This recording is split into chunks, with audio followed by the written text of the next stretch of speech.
Books choose their readers, not the other way around. I believe the booksellers are the matchmakers. Cecilia Ahern.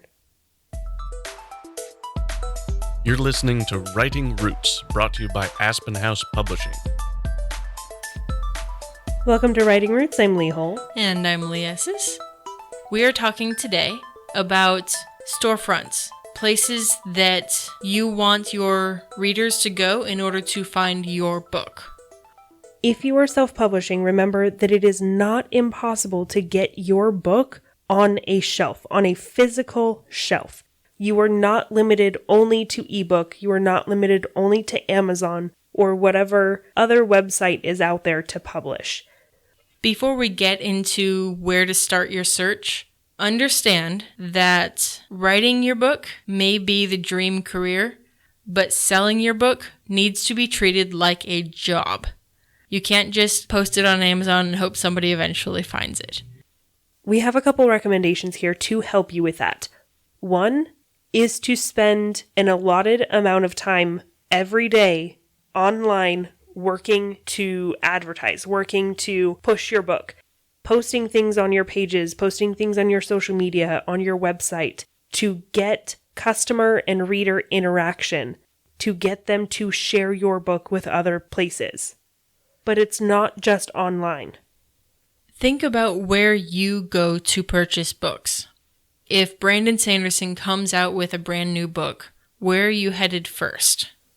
The bookstore. So, yes, your marketing efforts can all point to your Amazon page and leaving reviews and this and that. But if you already have that fan base, they might not be looking there to get the latest copy of your book.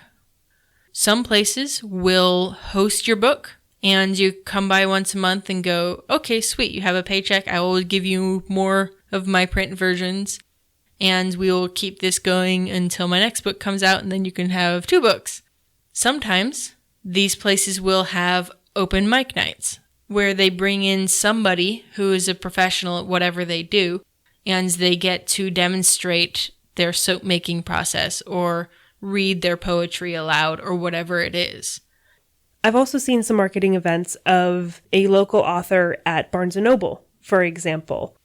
They work out with Barnes & Noble to have the books on the shelves, but then they also arrange a time to set up a table at the front door to help actively advertise and sell the book. One author that I ran into that was my favorite is you would walk in the door and he would look at you and go, "Who's your favorite author?" And if you didn't know an answer, he would hand you his book to preview and say, "I could be your favorite author." It was so endearing because he was so active and charismatic about it. And that is something that can help you if you have these live in-person events. If you're indie publishing, Barnes & Noble more often than not wants to see a collection of books. If you're writing a series, they want to see the whole series published before they're going to host it. But a lot of your local mom and pop shops, a lot of your local tourist traps are great places to start because they make their money on stuff that nobody else carries. So if you want to have your book in a brick and mortar shop, start local. Boots on the ground, get out there, start talking to shop owners. Yes, it takes work. It is worth it because having your book out there in more than just a purchase online is more likely to get your book into people's hands. We talked in our target audience episode about joining local clubs in order to find your audience where they are. If you're part of these clubs, many of them are store owners or something of the like. They'll know somebody who'd be like, "Oh yeah, I totally support you. I bet this doctor's office would carry your self-help book if you want it." Talk to these people. Say, "Hey, do you know of anybody who's looking for it?" The library will probably just do 1 copy because they only have 1 copy of pretty much everything. But it won't cost you much. You could probably do live reads, especially if you have YA books. And you can get into the hands of a far wider reader base. Also look at local Comic-Cons. This is hard to do in giant ones like San Diego and Salt Lake, where you have these huge giant events. Tables are really expensive there, but there are little kind of mom and pop comic cons that are popping up everywhere that you can get a table to display your work for relatively cheap. Then you get that opportunity to talk to people in your target audience. And if these tables are expensive, talk to your writing club. Talk to published authors that you know in the area. A lot of them are interested in going in with you on a booth so that you can have your books on this half of the table and their books on this half of the table, and you can split the cost and both reap the profits. And you can offer slight discounts for people who buy at the con. 25% off if you buy now. And we've said this before, and I will keep saying it all month long at least. If they're a fan of you, they're going to be a fan of the book. Seeing someone face to face, going, I'm your new favorite author, is a great way, regardless of the genre, to get them to at least look at the book. That guy at that Barnes & Noble was so charismatic, I bought his book. But I bought his book because I was interested, because he was fun, because we had a good interaction. On that note, if you do have a table, don't get discouraged if it doesn't seem like your stuff is popular. It may not be for the people coming across, and that will give you an idea of what other kind of events you need to do in the future.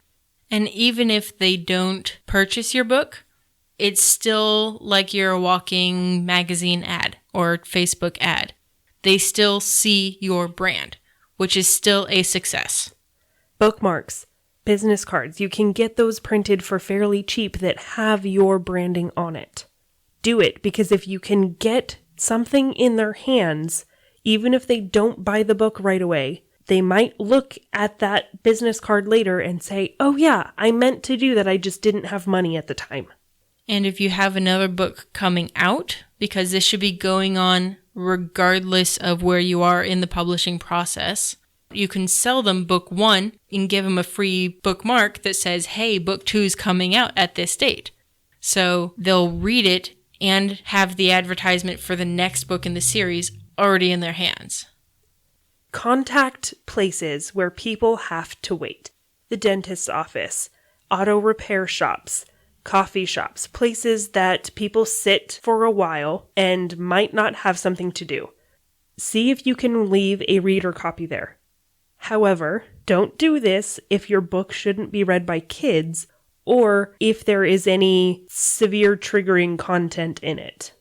Yeah, this comes to knowing who your target audience is, and if it's hyper niche, then this might not be the best method. But if you're doing a coffee table book, something with a lot of pictures, something that everyone might enjoy, leaving that with a little sticker on the inside cover going, scan this with your phone and it'll take you to a link to purchase this book so you can have it in your home.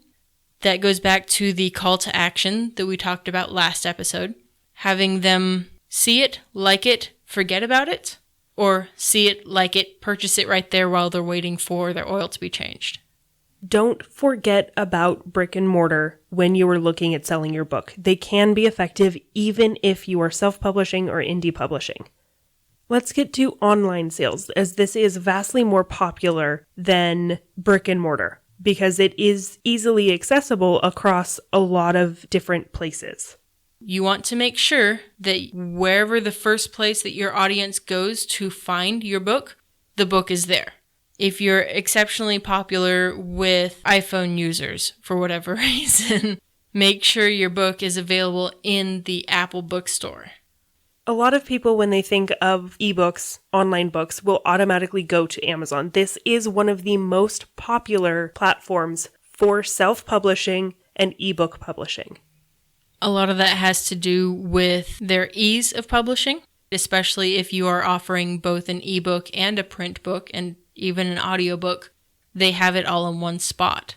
Nook, same thing. Nook is sort of phasing out, but they still have a collection.